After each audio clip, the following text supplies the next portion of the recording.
મારી યુટ્યુબ ચેનલમાં આપ સૌનું સ્વાગત છે। હું હર્ષાબેન કટકિયા। જય બાબા સ્વામી, જય ગુરુદેવ। આજે આપણે બનાવવાના છે ડાયાબિટીસમાં ખવાય તેવો મુખવાસ। તો એને માટે આપણે 1 વાટકી મેથી લીધી છે અને એ જ વાટકીથી એટલી જ આપણે ભરીને વરિયાળી લીધી છે। તો હવે આપણે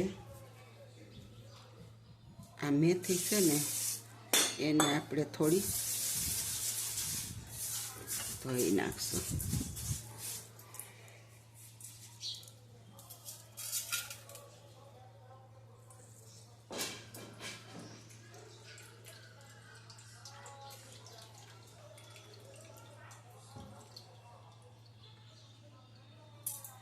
આ મેથીને આપણે ધોઈ નાખી। અમારી આગળ મેથી અમે એકારે 4-5 કિલો લઈશ।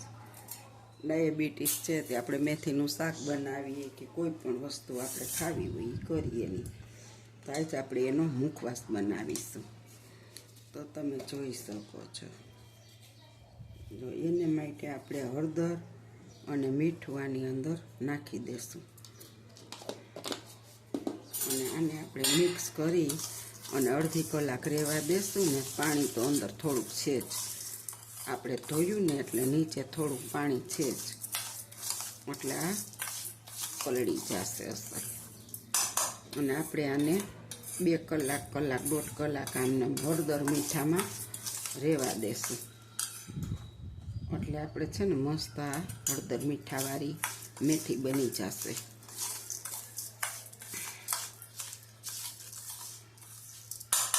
આને આપણે 2 કલાક રહેવા દેવાની છે। હવે આપણે આ વરિયાળી એને પણ આપણે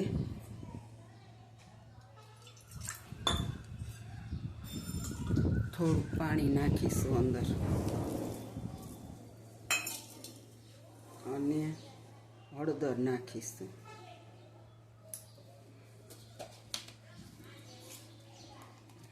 અને નિમક નાખીશું।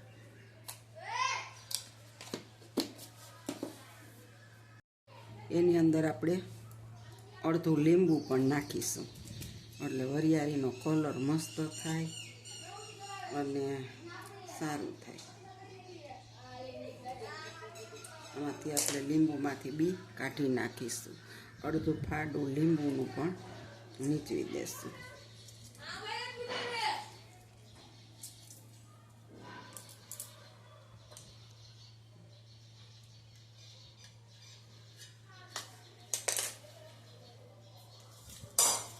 અને આને આપણે મિક્સ કરી દેશું અને અંદર પાણી આપણે જરીક નાખ્યું છે ને લીંબુનો રસ, એટલામાં વરિયાળી મસ્ત બની જશે, ખારી બની જશે, ખાટી બની જશે અને હળદરનો કલર પણ આવી જશે। આને આપણે મેથીની જેમ જ 1-2 કલાક આમનામ રહેવા દેશું।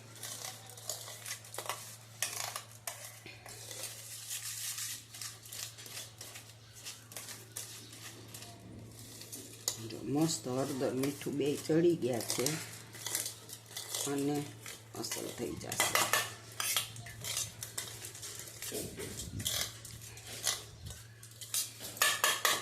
આની અંદર આપણે બીજી હોતે 1-2 વસ્તુ ભેળવશું, કારણ કે એ હું તમને આગળ બતાવીશ।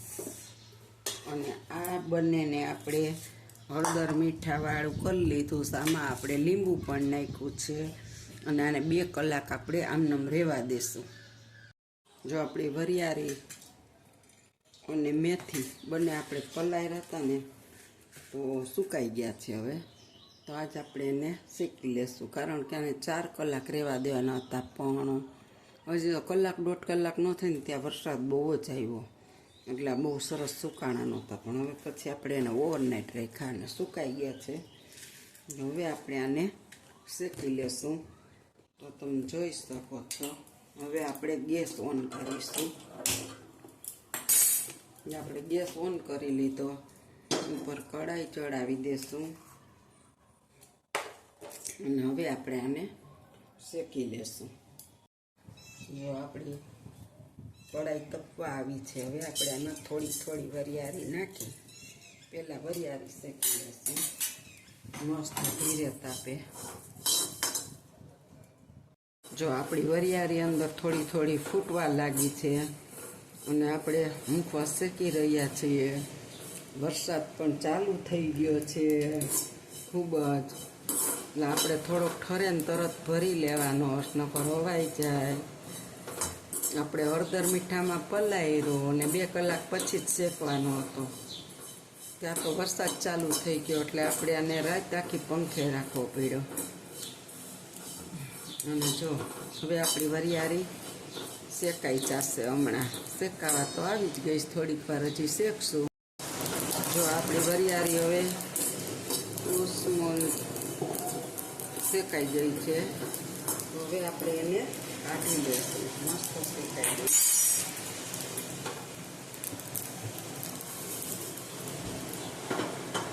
અને વરસાદ ખૂબ જ ચાલુ થઈ ગયો છે તો તમે એનો અવાજ પણ સાંભળતા જઈશો. હવે આપણે આ બીજી વારની શેકી લઈશું. હાલો, આપણે બીજી વાર પણ વરિયાળી શેકાઈ ગઈ છે. હવે આપણે શેકીશું મેથી.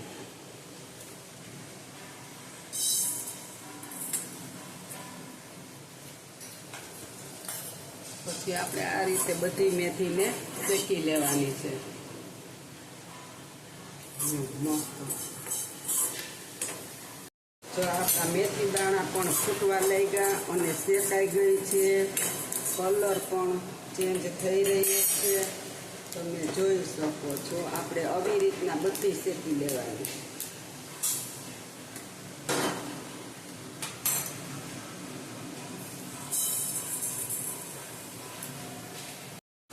જો આપણે બીજી વાર પણ મેથી શેકાઈ ગઈ છે, એને આપણે હવે કાઢી લેશું. થોડીક રહી છે એટલે આપણે એ જ રીતે શેકી લેશું. આ ચોથી વખત પણ આપણી મેથી શેકાઈ ગઈ છે. તો હવે આપણે ગેસને બંધ કરી દઈશું અને આને પણ આપણે લઈ લઈશું. અને હવે આપણે છે ને, જો આપણી કઢાઈ સરસ મજાની તપે છે, તો આ તપતી કઢાઈની અંદર આપણે છે ને આ વરિયાળી ફરીથી નાખી દઈશું. વરસાદ ફૂલ આવે, ઠરી ગયો એટલે સેજ વાર ફેરવી લઈ એટલે મસ્ત શેકાઈ જાય.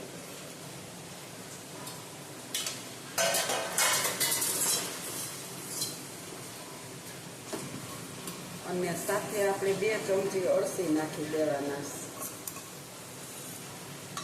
તો તમે જોઈ શકો છો કે 2 ચમચી અળસી છે ને મારી આગળ શેકેલી જ પડી હતી, એટલે આખી સીસી ભરી છે. પણ આની અંદર આપણે 2 ચમચી નાખીશું. મારી આગળ અળસીનો અલગથી મુખવાસ છે. આ ડાયાબિટીસમાં આપણે ખાઈ શકાય ને એવો મુખવાસ બનાવેલો છે. તો તમે જો હવે આપણે આની અંદર મેથી પણ મિક્સ કરી દઈશું.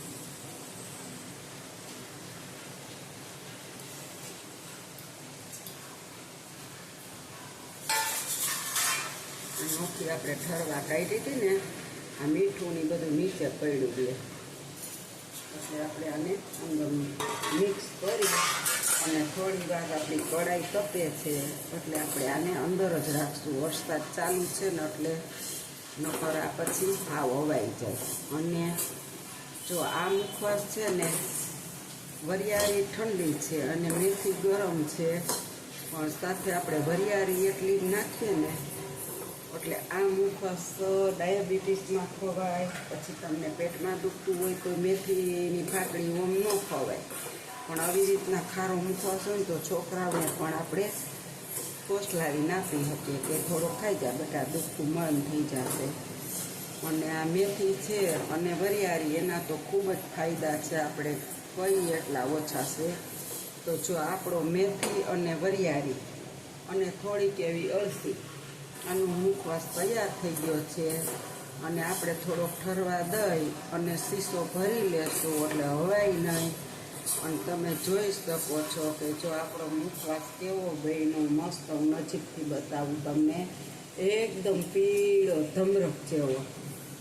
મસ્ત અને જોતા જ એમ થાય કે નહીં ખાવો જ છે મુખવાસને, એટલો મસ્ત મુખવાસ બન્યો છે.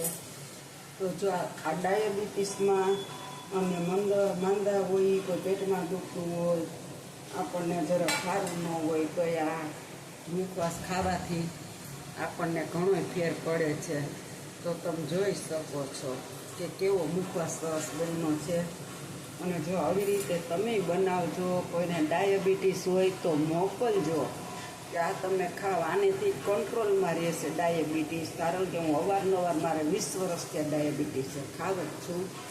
પણ મને એમ થયું કે લાવ આજુ ખેલે હું બધાને બતાવું કે આ મુખવાસ તમે ડાયાબિટીસ હોય તો ખાવ. ખરેખર જમીને 3 ટાણા 1 ચમચી મુખવાસ ખાશો ને કે અડધી ચમચી ભલે, તોય તમારું ડાયાબિટીસ ફૂલ કંટ્રોલમાં રહેશે અસર. અને તમને આમ બધી રીતે સારું લાગશે, હાથ પગમાં તૂટ નહીં થાય અને સરસ લાગશે. તો તમે પણ આવી રીતે બનાવજો, ખાજો. મસ્ત લાગે છે, બહુ કડવો લાગતો નથી. અને આની અંદર અળસી જાજી નાખવી હોય તો નાખી શકાય, પણ હું આ મુખવાસ ખાઈને પછી અડધી ચમચી અળસી ખાવ અલગથી. એટલે આ મુખવાસ હું અવારનવાર બનાવું છું, એક બાટલો ભરાઈને એટલો. તો તમે જોઈ શકો કે આપણો મુખવાસ કેટલો મસ્ત બન્યો છે, પીળો પીળો ને એટલો ખાવાનું મન થાય એવો. તો તમે બનાવજો, મને કોમેન્ટમાં લખજો કે તમને મુખવાસની રેસીપી સારી લાગી, કેવી લાગી. તમે બનાવ્યો કોઈ દિવસ, ન બનાવ્યો તો એકવાર તમે ખાલી 1 ચમચો વરિયાળી અને મેથીનો બનાવજો. ડાયાબિટીસ ન હોય તો પણ ખાવાનો સારો છે. સારો લાગે તો લાઈક કરજો, બેલ બટન દબાવવાનું ભૂલતા નહીં. આવજો. જય બાબા સ્વામી, જય ગુરુદેવ.